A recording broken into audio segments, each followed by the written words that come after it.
On the very rim of known space, justice is a long way away. Hello, my friends, and welcome to the Space Game Junkie podcast. I, as always, am your co-host, Brian. And joining me, as always, is your co-host, Spaz.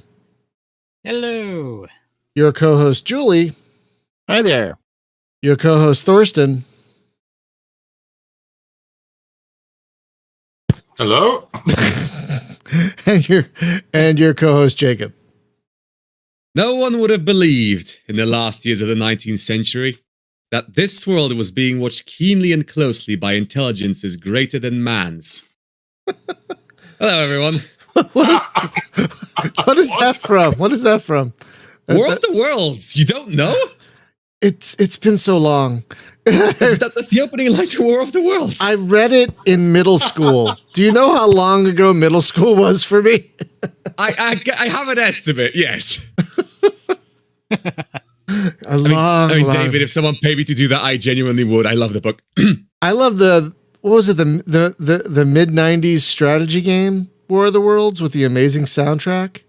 What was that one? There was a lot of good World of the World stuff. Anyways, let's carry on. Anyway. Topic. Hello, my friends. Before we get to our topic, just a quick aside. We're going to probably be talking about a lot of story-based games today. And as such, we will probably spoil some things. So if you're averse to spoilers, maybe don't listen to this one. If you're like super averse to spoilers, maybe, or just hover over that skip button. You know, that 30 seconds, like have your hand hovering over that skip button if you want to listen. Because we're going to probably be talking about... Or if you're on stream, strategically mute the... tell us in chat, strategically mute the stream, and we'll tell you when we're done. Yeah, or like, yeah, if you hear a game that we're about to talk about that you haven't played yet, and you don't want to be spoiled for it... Anyway, we won't mind if you tune out. It's okay. Yeah, it's fine. We're not going to lose any sleep over it. Nope. You know. Yeah. So this topic came about when I recently tried to play Outer Wilds. If you're not familiar with Outer Wilds, it is a space exploration game where you play a astronaut in a fairly young spacefaring species. Where the day it has a Groundhog Day kind of thing where it gets reset every day, but except you remember, for whatever reason, you remember the loops. I tried like Groundhog Day. I tried to play it, and within an hour, I was getting this horrible feeling of existential dread. Like, why am I doing this? Why am I here? Oh no, that's normal. Yeah, apparently I'm not the only one that's felt that way. I've never felt that way from that is entirely intended. Sorry. If it's intended, kudos to them because they succeeded. I've never felt that way in any game before. And so Julie came up with the idea, why don't we talk about games that made us feel things like that or other things in a podcast? It's a great idea. It's a great topic. So today we're going to talk about games that, you know, a lot of games make us feel an adrenaline rush. That's kind of what games do. They make us feel excited.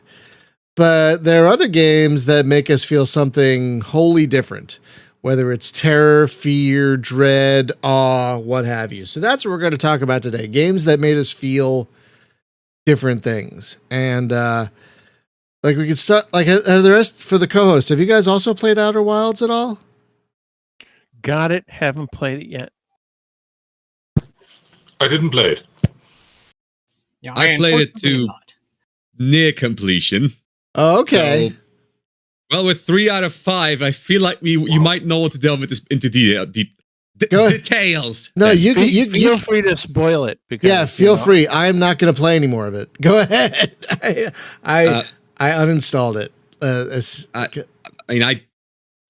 Part of me says wants to say I'm not going to, but also I have the least to like. This is your topic, Brian. So no, it's all of ours. So yeah, so you feel that the existential dread is a part and parcel of the design of the game, basically. Yes, very much intended.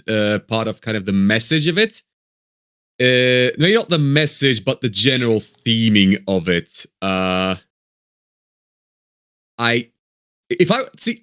You're not going into details because you don't know. I'm not going into details because I don't know how to explain things. That's fair.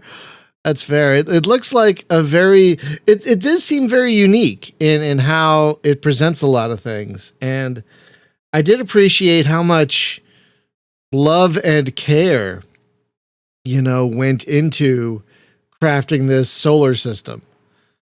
But my God, I think what I noped out is when I landed on a comet and I was sliding around and I almost slid off the comet. And I know you can teleport your ship to you and whatnot, but that feeling of almost sliding off the comet was like, yeah, I'm done. That feels like the most dreadful thing in any game is sliding off a comet. So that's what stopped me in that game. And I'm on this comet all by myself, feeling more alone than I've ever felt in my life. And I like being alone, typically. I'm an introvert. I recharge by being alone. You know what I mean?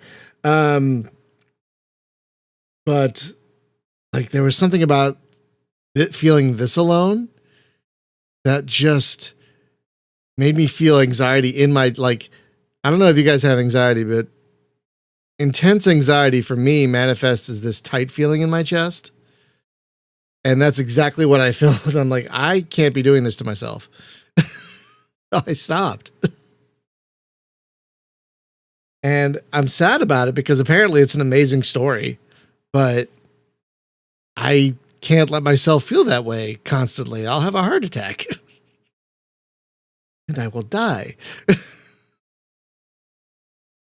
But I do want to say, I think games have a harder job of making us feel things than books or movies because, they're linear, they're set, games are a lot more work. And so I think we have to give kudos to the games that make us feel certain things because they have a much harder job they have a much harder job. Like what if we don't turn right when we're supposed to turn right? What if we turn left and we never get to that set piece that makes us feel a certain way? So I got to give kudos to any developer who can make a game that makes us feel something. You know what I mean?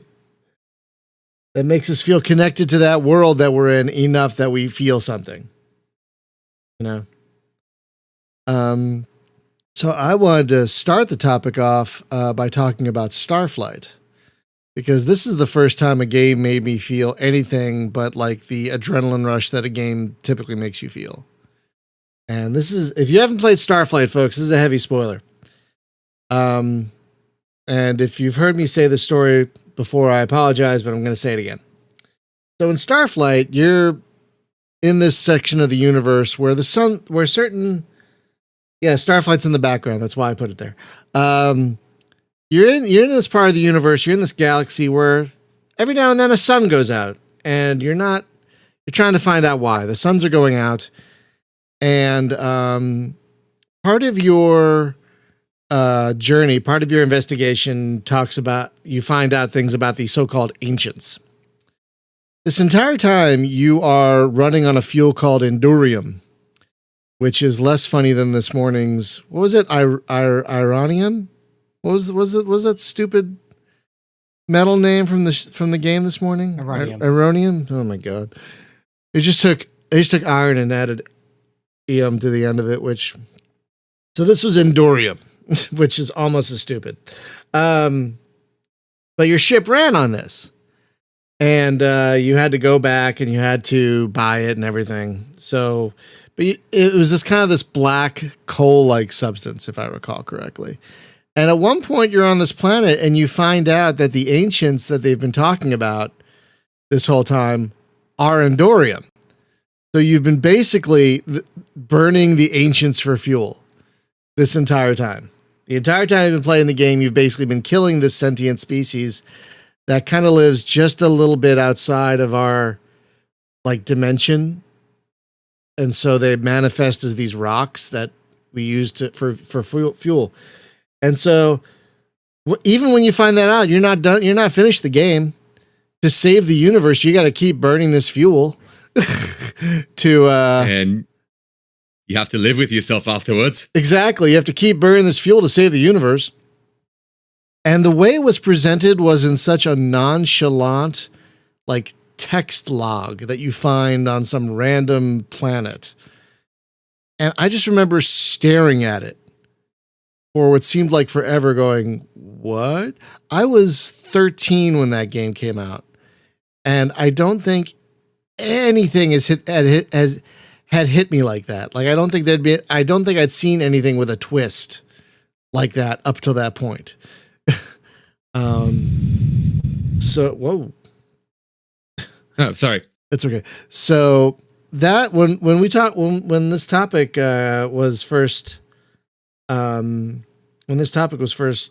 suggested, that's the first thought I had was Starflight, and how it was probably the first game that made me feel something like that. Like, because I played a lot of games up to that point, but they'd all been like, you know, arcade games, and that's like a quick adrenaline thrill, and then you're done, you know.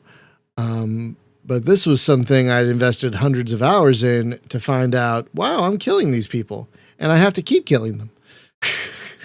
This is terrible. Enjoy. Yeah, have fun with the rest of the game. Thanks, guys. That was great. So I wanted to put this to you guys, to the panel. I guess we're a panel. To the panel.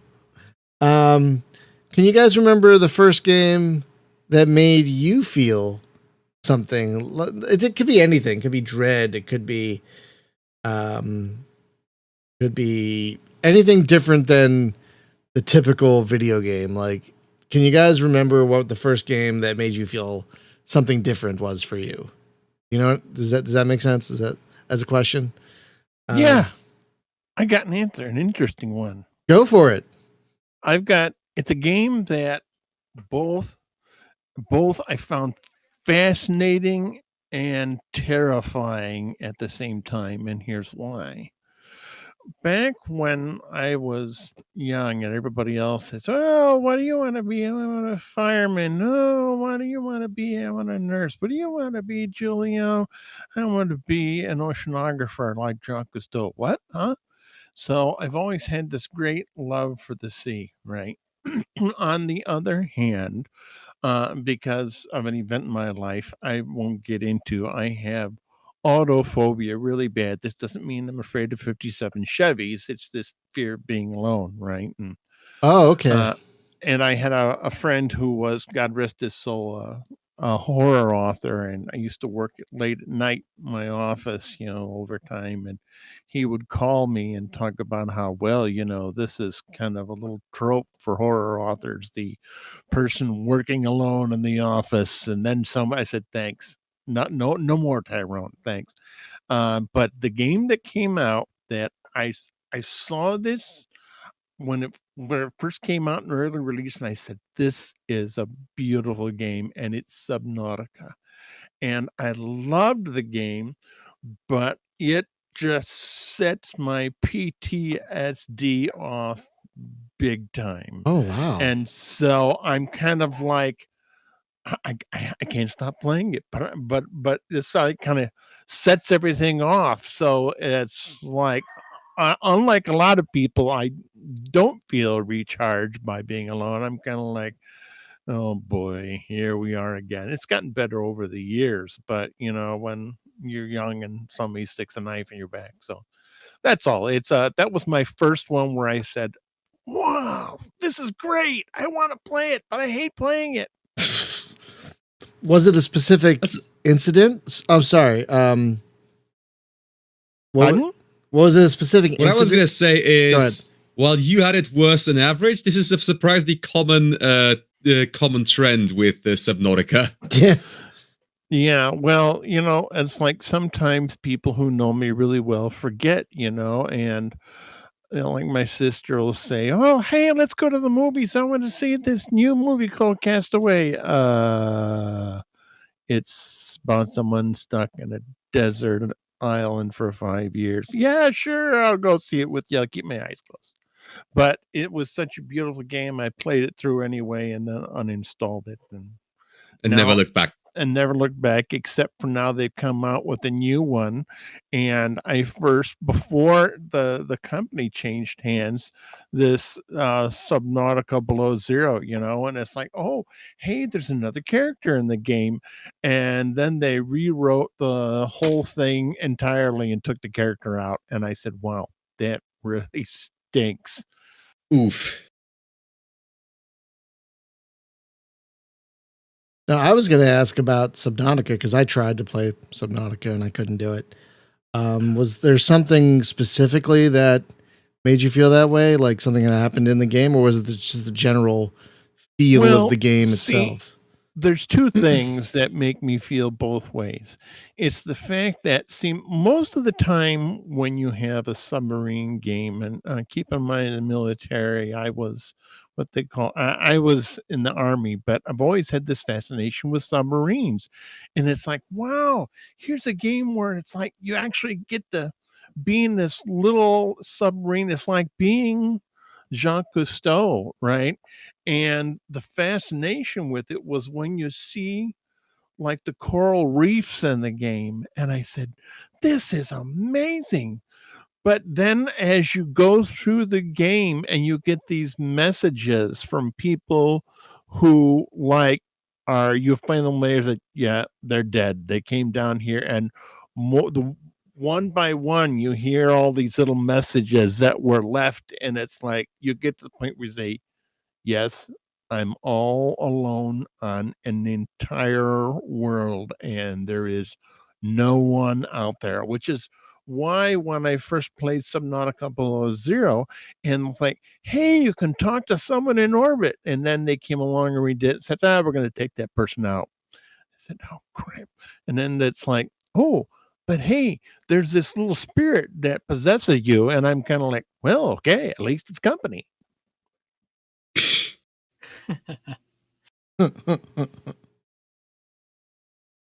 Does anybody else have a first game they can recall that made them feel something like that?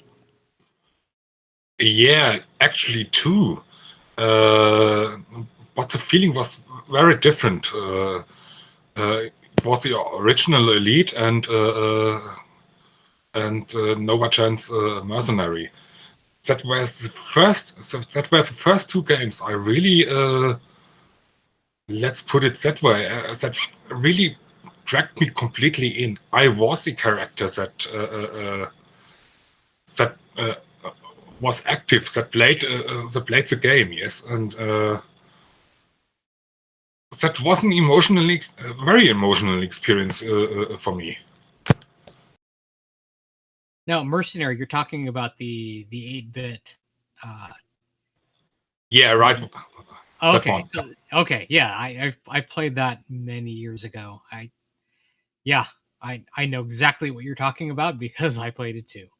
I never beat it, but actually no, I did beat it once, just once, trying to get off the planet. Right. That it was a completely different experience to anything I've played before.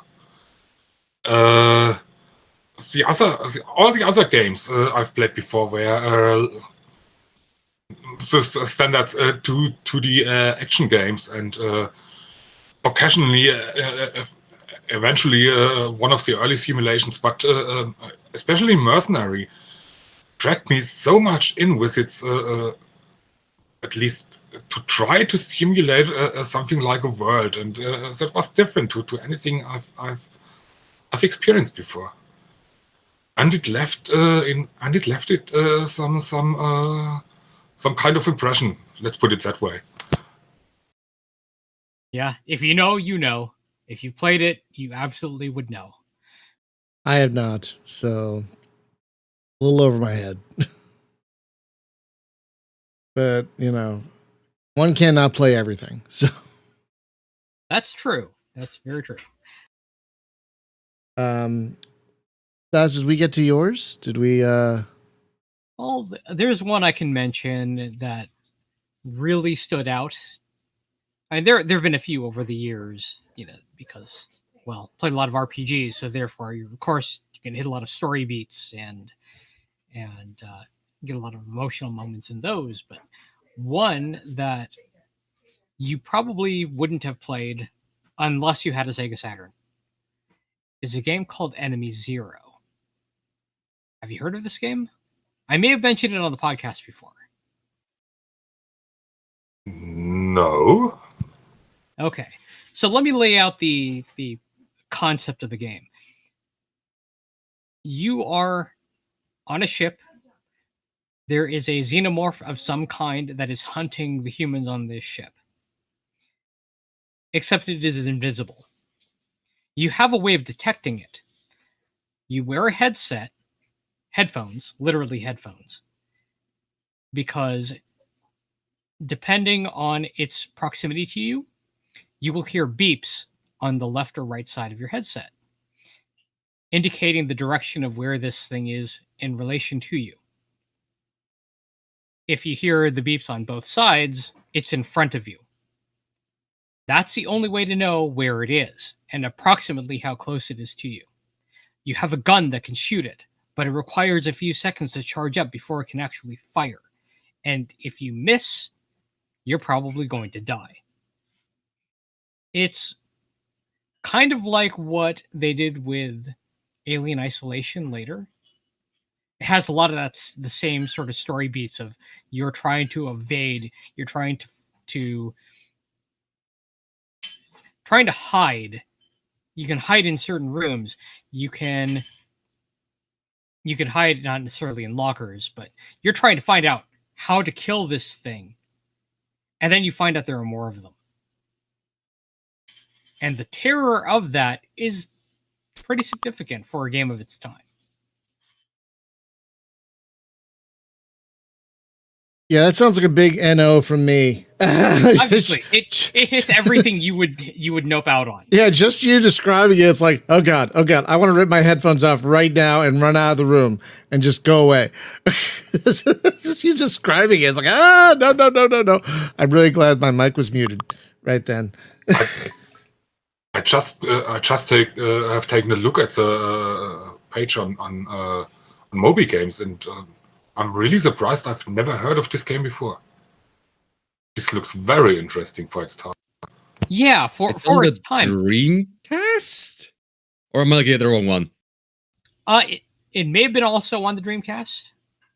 Enemy Zero, Yeah, Enemy Zero. Right, so okay, yeah, it came out in 19...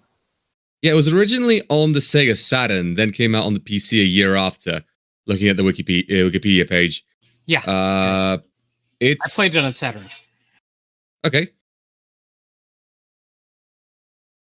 Yeah, it's I have to say it is terrifying because you can't see the alien. So it's all in your head as to what it actually looks like. Exactly, and exactly why Brian will never ever play it. And that's okay. Sounds like either a very good or very bad sell, but depending entirely on your audience. Yeah, no, thank you. No, I gotta go, guys. I have the feeling I couldn't sleep if I'll see you later. Have a good day, everyone. We gotta go. No, 26 minutes in. We are speed running the podcast. Let's go. I'm just gonna start playing the closing music now. I'm Han Solo. One of the best things about an enemy you don't see is it's like the Hitchcock films. You can always imagine something worse. Think about Psycho when that blood is swirling down the drain. I have not taken a shower by myself in house anywhere since. Yeah, that could have that reaction just because. Well, yeah, it makes total sense. Yeah, no. When I was 4. My uncle took me to see both Jaws and Winnie the Pooh on the same day. And I didn't go. What a dichotomy. and that probably explains a few things for people.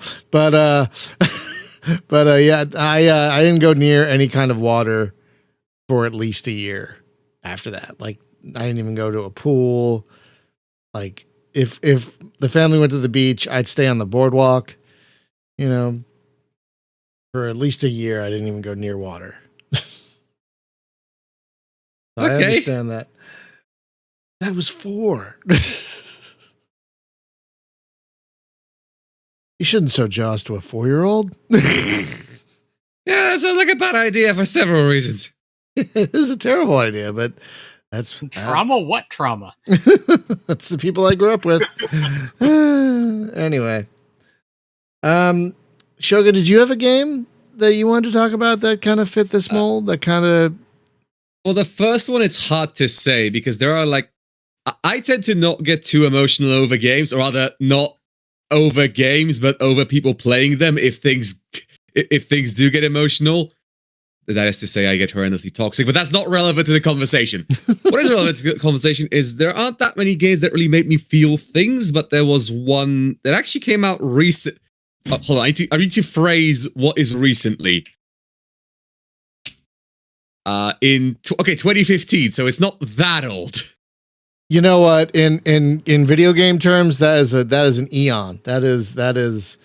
Yeah, I understand. We're talking about Mesozoa. We're going back.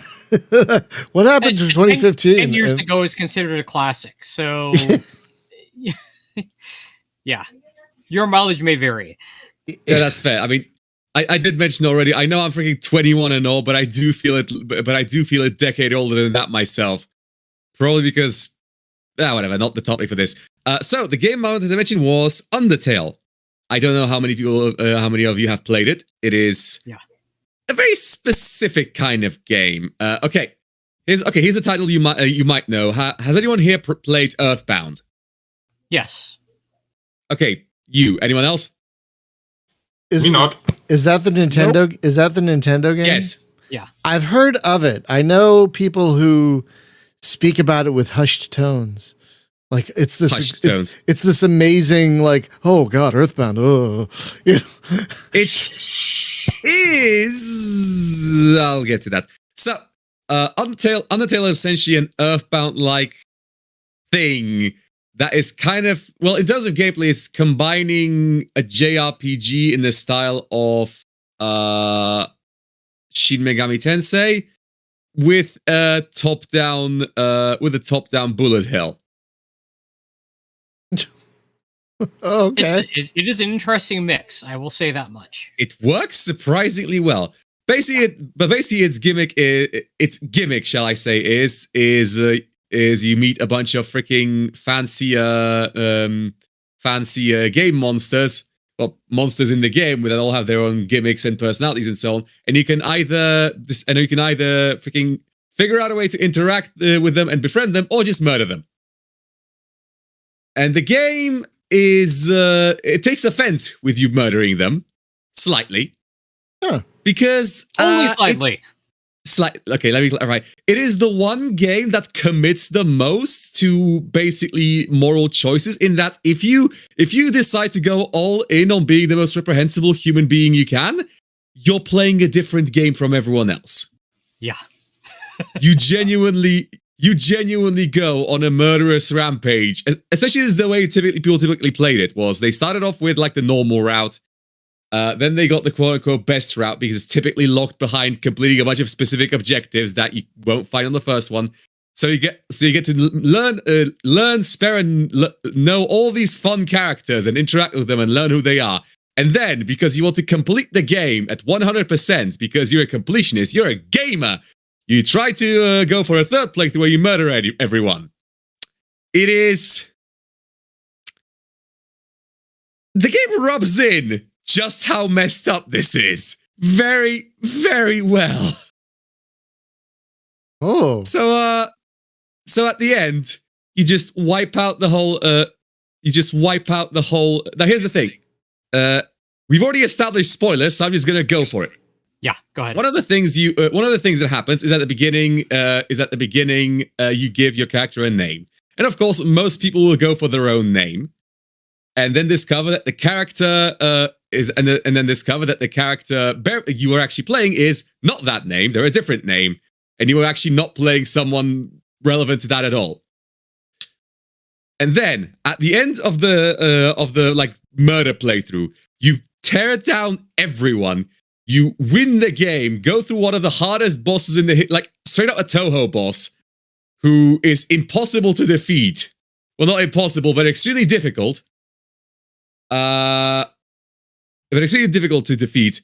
You take down everyone, and then you stand in front of a person that introduces themselves with presumably your own name, congratulating you for all of this. Yeah, that's how much it took for a game to make me feel emotionally destroyed, but it succeeded. Holy shit. Yeah, It it's a mind succeeded. screw. Oh god, Spaz, it succeeded. Spaz, you also played this one? I know of the ending. Oh, okay. Yeah, it's a mind screw. Ooh. Very much a mind screw. Wait, all right. Spec Ops The Line. Yeah. Spec Ops The Line. Yeah. On the exact same topic. Holy hell. Basically Yes. the exact... Yes, that was one of the games I wanted to mention. Floor's yours. Go for it. No, continue.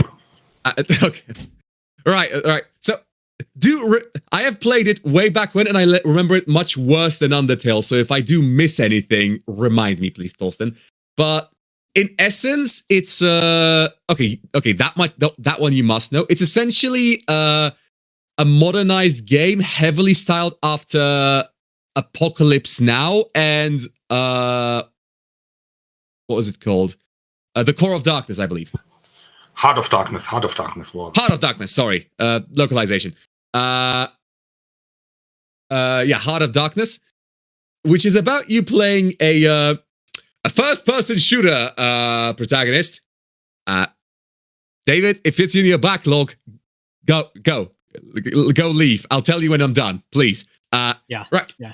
You don't want to hear this. So, you really don't want to hear this. So essentially, it's a game where you play the Mr. Shooter protagonist, who is, his two personalities are he's, high speed, low drag, knows a lot of guns, and is killing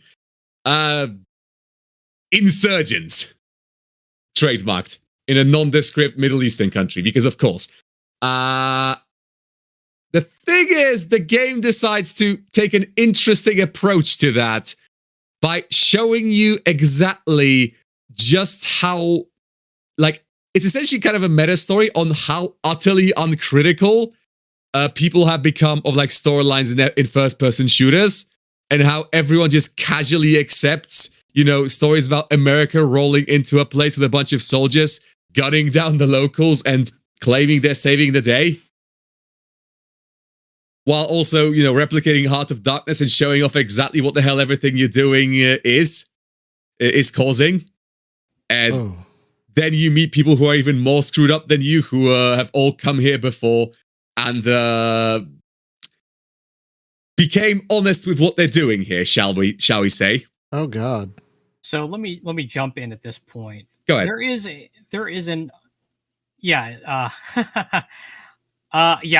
David, the point you were just about to say, that's the point I was just about to bring up. Go ahead. There's a point in which you are defending a point, you are under attack, and you decide to deploy white phosphorus against the enemy. From an AC-130. From an AC-130. Yeah. And you have at this defense point, you've also got grenades and mortars and whatnot. You're throwing that all at the enemy. Except that the white phosphorus you use hits a bunch of civilians. And you're walking through the aftermath of that. Oh no. Yeah. Horrible scene. Oh God. Yeah. Not fun. You know what white phosphorus does to the people? Because I do, and I wish I didn't. I don't know if I want to know. It's supposed to make you think about the consequences of how, in a lot of games, we just kind of shrug it off as gamers. We just shrug off this notion of, well, this is what the game wants us to do. And so we do it because we're just kind of to use the phrase, just following orders. This is what the game wants us to do. This is the objective. This is what we need to do. So you can't progress until you've completed the objective. It doesn't matter in a philosophical sense. It doesn't matter that the objective is a horrifying one, that thousands of NPCs have just died. But it puts it right in your face that you are not necessarily the good guy. You are the protagonist, but you are not necessarily a good person. Which is worth kind of mentioning the original. And by the original, I mean Heart of Darkness itself. Because I feel like it's a book that needs bringing up. I don't know how many people both here and in chat have read it and are familiar with it. Is it what... I've not read it. Is it what the movie Apocalypse Now is based on, if I'm remembering Yes, very directly. Yeah. But basically it's about I believe it's British entrepreneur, shall we say, going on a voyage via steamboat into through a river in Congo, in Belgian Congo, in the late 1800s. And he goes through the place witnessing just how unpleasantly the locals are treated by the Belgian government and the landowners in the area. It's gets pretty heinous, rather severely, in fact. Oh. And in the end, they meet the man whose name eludes me, the man who's like in charge of the whole operation. What was his name? Damn it! I can't remember, unfortunately. To be honest, I can't remember too. Not Pemberton. I'll have to check because I need to. Kurt. Yes, man named Kurt.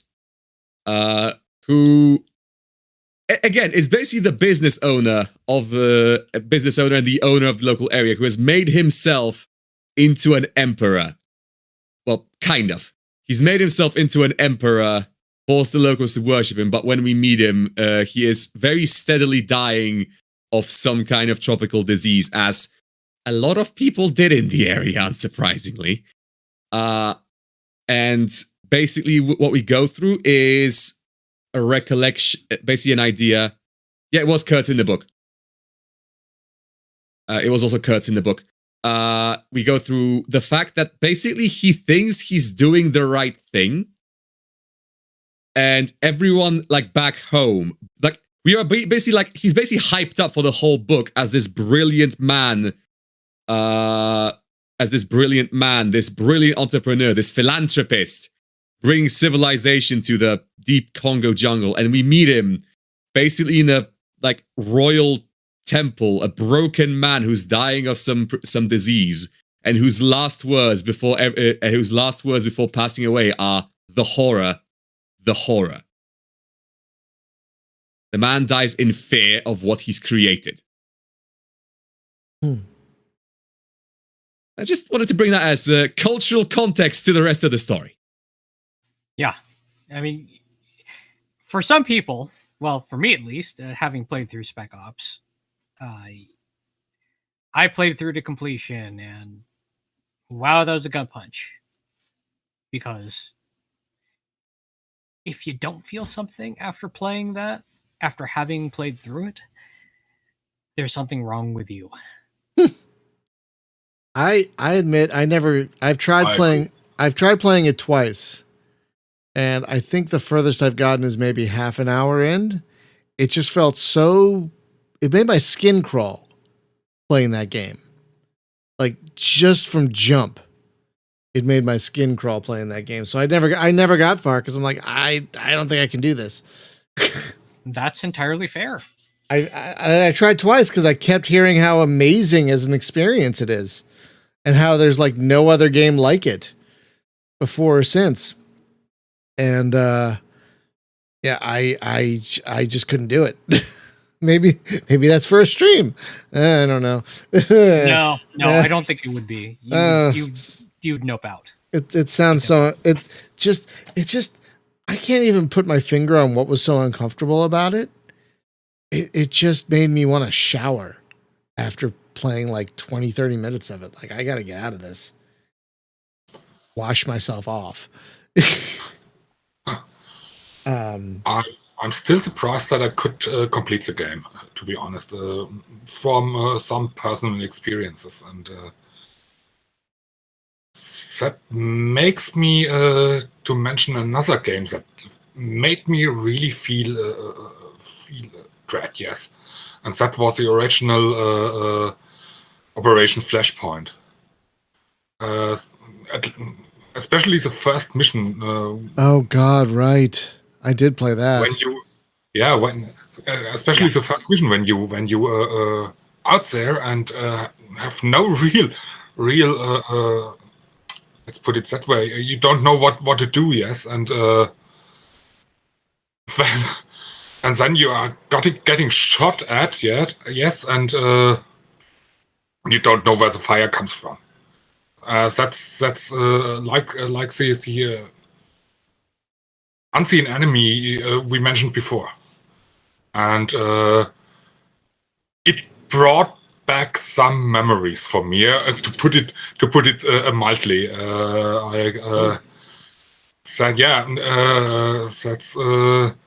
it's not a nice feeling to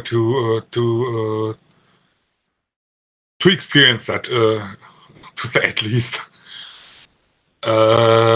Yeah, I remember. I nearly had to stop to play this game. On the other hand, I think it helped me a bit to cope with some things. Oh, interesting. Yeah, I played a lot of Operation Flashpoint when it first came out because it was so compelling. And I remember those first moments where it was just terrifying because you don't really know what's going on, not sure what to do next. And that's a kind of game where it's one shot, one kill, and that's it. Oh God. That's the prequel to the Armor series, which I would like to interject if I can, because I have played a lot of Armor 3. And I just remembered, how when I started off, how it was, realizing, hey, this is what actual combat looks like. There's something a kilometer away from you that's trying to kill you. You point your gun at it, you pull the trigger until it stops, and hope it won't start again. Yeah, it's that's another reason I couldn't play that one either. I tried because it's got so many amazing mods, and so much amazing content. And I'm playing it. I'm like, this is too. I get way too into whatever I'm playing, so I'm like, this is too tense. I can feel my shoulders just aching because I'm so tensed up right now. I gotta stop. I have small parts of 3 different games I'd like to bring up. Sure. And they generate terror, calm, and fury. Okay. And the first one, and it's not the whole game, which is why I didn't say the first game that gave me feels, because it's like only the one small part of the game, but it's one of the first games I played because I played it when it first came out, and that was World of Warcraft, but it was just this one quest. Now, keep in mind, I, like a lot of people, have arachnophobia, and there's this part in Outland. Hello, how you doing? Yeah, I know. Yeah, right. What, 2 out of 5? And don't mention cookies now. There's this one part. Yes, if you got arachnophobia, shut off the computer for about 2 minutes. It's in the Outland, and it's just one quest that does this, and it's in a place called Terrakar Forest, and you meet this woman that says, "Hey, I need some help in the adjoining area," right? And it's like, sure. So what do you say? Ah, well, it's just help killing a mouse. Do you think you're going to go out there and it's going to kill something that's about 6 feet tall? It's a spider twice the size of the house I'm in. And I'm like, oh my gosh. And just like, I just turned off the computer. The other one is people know that I get along with EVE Online like oil and water because I played it for 6 years. But ironically, that's the game that made me also the calmest because people would always say, oh my God, the mining is so boring. And I say, you know what? I've got a really high stress job. And so at the time I would just come home and fly out to the ore fields and just listen to the lasers hum as they pull out the ore. And it's very zen. And the last one was Fury, Absolute Fury, and it was part of Fallout 4. And I don't know if I mentioned it or not, but it was when and I know a lot of people didn't like the game when it first came out, and I have a tendency to wait for the game to have been out for a year and then say, yeah, it seems fine to me. That's because they fixed it, Julie. And so you start out by helping all these settlers settle all these settlements and start all these trade routes and everything's fine. And then one day this huge armored zeppelin comes flying over the area and it's the Brotherhood of Steel. And they say, well, we need some supplies. So why don't you just go down and get it from the settlers and just take it? And if they argue, kill them. And I say, you bastards. And so I turned on God mode and killed everybody. Lovely. In the Zeppelin, I said, not my settlers, because otherwise a lot of them are essential and you can't kill them. So I just said, I'm going to set everybody to non-essential and I'm going to kill everybody in the Brotherhood of Steel. I said, not my settlers there. Have a nice time. And so that just absolute fury. I said, you bastards, I'm the second generation off the farm, not my farmers. So that's the game that made me feel absolute, just pure raw fury. And it wasn't nice, but I had to do something about it. Yeah, I tried playing Fallout 4 and I couldn't do it because I like it as a looter shooter with aspirations. like Mozgron makes it best. Like there's no way to play it nice, and that's what I always want to do is play it nice. And it looks like you just can't be a nice person in that game. It's like maybe this mostly isn't for because me. all the factions are woefully underdeveloped. Oh really? Under design and generally there wasn't a lot of effort put into like putting you into the story and making your character seem like they're actually doing stuff. Oh, Bethesda. Bethesda. Right, no. We're not starting. We already mentioned, we talked about this. If we start, we're not going to stop. And I have to eject that in 10 minutes. Don't know about the rest of you. Yeah, okay, Bethesda, I got something I want. No, I promised I wouldn't do it. I promised I wouldn't do it. Next stream, we'll have another stream where we can just dunk on every company. Like, we need to reserve like a 3-hour stream where we just dunk on every company we can. But for now, we're keeping on schedule. Do we want to? We'll never keep on schedule. Do we want to do that though? Because maybe someday we might want to invite people to a podcast. Because I think Bethesda's about to. We don't need to be reductive. Yeah, Bethesda's going to release a space game like next year, right? Aren't they? I think. Oh yeah, and all right, they're making Starlink or whatever it was called. Starlink, whatever. What is it called? Starfield. Starfield. That's been in development for like 10 years, and we've heard nothing of it until just call it Starvoid. Just call it Starvoid and be done with it. Void Star, whatever. And be done with it, yeah.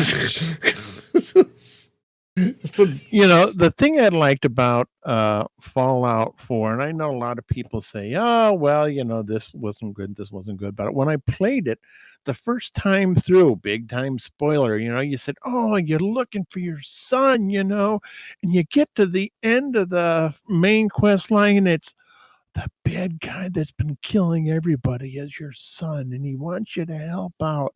And I said, I don't think so. See ya, buddy boy. Yeah, you know what? Games that try and force morality on you, a lot of the times don't do a very good job. It's Most just- of the time they don't. yeah, a lot of the There are times some they games don't. where it works okay, and sometimes where it works really well, like Undertale. For games that work okay, Like Mass but Effect. also have it Mass kinda Effect is exactly what I was going to works say. Yeah. okay. It's not great, but it's okay. It's Okay, it does the job. can I do a mild tangent? Of Go course. for it. Games that let you play an asshole need to give you a good reason to do so. So so players Yeah. actually bother doing it. Yeah. Like, I mean, with Mass Effect, at least with the Renegade path, it's because you're doing things the Renegade way, but it's still Sort of, trying but to it- achieve. It's still mostly trying to achieve the same results. It wasn't, yeah, exactly. It wasn't until game 2 where Renegade Interrupts gave you actual benefits, even if it was you start the fight early and kill like 3 guys before the cutscene ends. Which really is still a good benefit. It's Or still you good get game to design. punch out a reporter, that Or you get to punch- particular. Or you get to decorate a reporter in the face. Yes, exactly. Yeah. But, right, tangent over. Go. no, that's fine. Because I was thinking, because I thinking about these games where they make you feel things. A lot of them try to put you in the good guy or the bad guy, like shoes, like Mass Effect or Infamous or Knights of the Old Republic. Yes. And so often it's like, why would I even bother being the bad guy? Because it's funny. I mean, it's really the only reason, isn't it? Because it's funny. I mean, what's- I think game designers don't realize that people typically don't tend to play assholes because, like, people are only twats if they believe they gain some kind of benefit from it. Like that. People people say, "Oh, he's being an asshole for no reason." No, he has a reason. It probably just he probably just enjoys thinking he's better than you, but it's still a reason. Psychologically, it's because most people like to think that they are the good guy. Exactly, and that's why games. 70, 80%, something like that, of people who played through the entire Mass Effect trilogy played through Paragon. Yeah, exactly. Something And like the that. reason for it is because, like, most people only do terrible, like, bad stuff if they believe it would benefit them in some capacity. And when there is a pure good guy alternative always, then it becomes meaningless. Yeah, I think the only games that really succeed at that are the games where you're an asshole from jump, and that's the entire point of the game, like Independence War 2 or Postal. Starfleet 2, you are the That's- asshole that's- the entire time. That's true. Starfleet 2, you are the asshole the entire time. Klingon Academy, you know.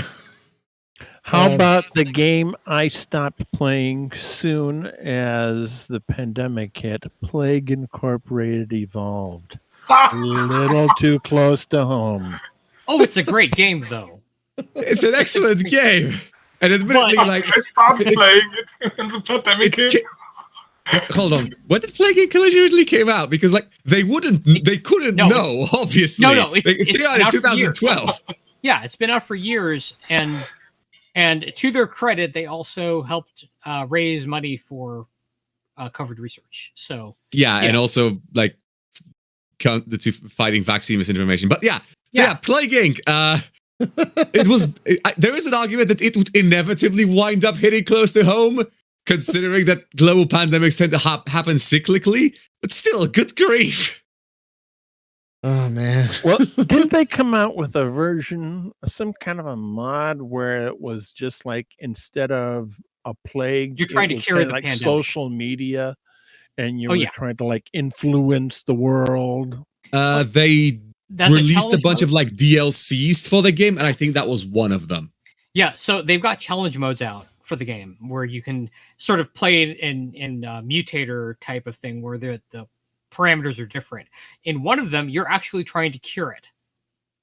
And you're sending scientists around the world in order to try to research and cure the thing. So that's one of the ones that they released. And yes, social media is one of the mutator modes you can play through. I've got another hilarious. one about the playing the villain, and I haven't played it. It's one of these games where it's like, okay, I get all these games free from Epic, and I've always wanted to play it. But I understand you can play as the Joker in Batman Arkham, right? Which one? And the whole Arkham one, There's 4. The Arkham Asylum? the first one, Arkham Asylum. Oh, yeah. Arkham Asylum. Aye. Right. And I always used to think that the Joker was just this real evil person because, and I had no idea who the animated version was being played by. And I said, really? The same guy played Luke Skywalker? But then 2 things happened.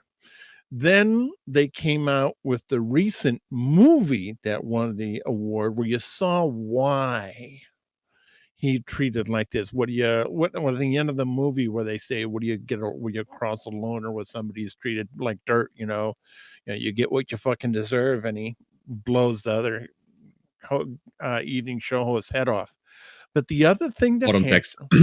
What? Nothing. No. Carry on. And the other thing was this scene in the end of an animated. I found out about it, and I watched it just because of this scene I found out about. And there's this scene animated where Batman catches up with the Joker, and the Joker just says, "Go ahead, just beat the hell out of me like you always do." And and Batman stops and he says, "No, I can help you." And the Joker says, "No, it's too late." And the Joker tells him this little, it's like a dad joke where it says, 2 guys are escaping from Arkham Asylum, and they get to the roof, and one guy jumps and the other guy says, "Look, I'm not going to make it." And our first guy says, "Look, I got this flashlight. I'll turn it on. You can walk across the beam." And the first guy says, "What, are you nuts?" He says, "What do you mean?" He says, "I'll get halfway across. You'll turn the light off." And there's this long silence and Batman just collapses in laughter onto Joker. And I thought, see, wow, the Joker's kind of a real human. He got a bad rep all this time. There's a reason why he's the bad guy. Yeah. Where are we going with this?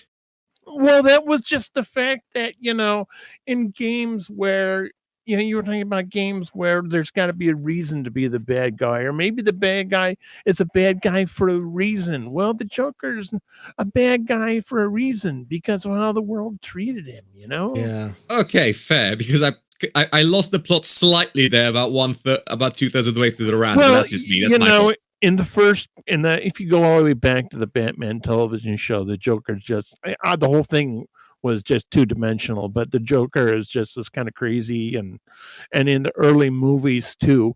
But the recent movie that came out with the Joker, and I said, well, you see how horribly he was treated, and why he became like he did. And so I liked the way that just in that regard, how the Joker is portrayed as a real person, so there's a bad guy who's a reason for being a bad guy. Fair enough. Well, it's time to start wrapping up. We gotta go. All got stuff to do. Sorry, y'all. I know it's Before we do that, just one quick one I want to throw in here. Yeah. Very quick. A game that made me laugh more than any other game I played this year. And it's one you streamed, Ryan, because I played it before you did. And that would be, well, come on, you know which one I'm talking about, right? Sunshine Heavy Industries? Yep. Yeah. The writing on that game. Oh, brilliant. Folks, if you haven't played that one, go get it right now. It's really one of the best games of the year, I think. It is so charming. Oh, it is so unbelievably charming and funny, and the gameplay is good too. The gameplay is actually good. I don't even like building ships, but I love building ships in that one because it's kind of a puzzle. It's kind of a Tetris-y like puzzle, which is really fun. With no time limits. Yeah, it's just you against whatever. You against your budget. You against the budget. Yeah, exactly. That's it. Yeah. Yeah. And so there's really no lose state, and you can take all the time you want. You could save in the middle of it and come back to it. It's great. Phenomenal game. But we have to wrap it up now, y'all. So that's going to do it for us today. There's not going to be a show next week because it's Thanksgiving here in the U.S. Next week. And so I'm going to be out of town. So no streams. So no streams, no podcasts. This is all on the calendar, by the way. If you go to spacegamejunkie.com, there's a calendar that's constantly updated with all the events and everything. But yeah, no streams, no podcast next week. So that's going to do it for our show today. Good topic, y'all. I want to thank everyone in the chat as well. It was a great chat today. And with that, we'll see you next time. See you back here in 2 weeks. I'm not sure what we're going to be talking about. We'll figure it out. But have a great day, everyone. And for my fellow Americans, have a great Thanksgiving. And we'll see you back here in 2 weeks.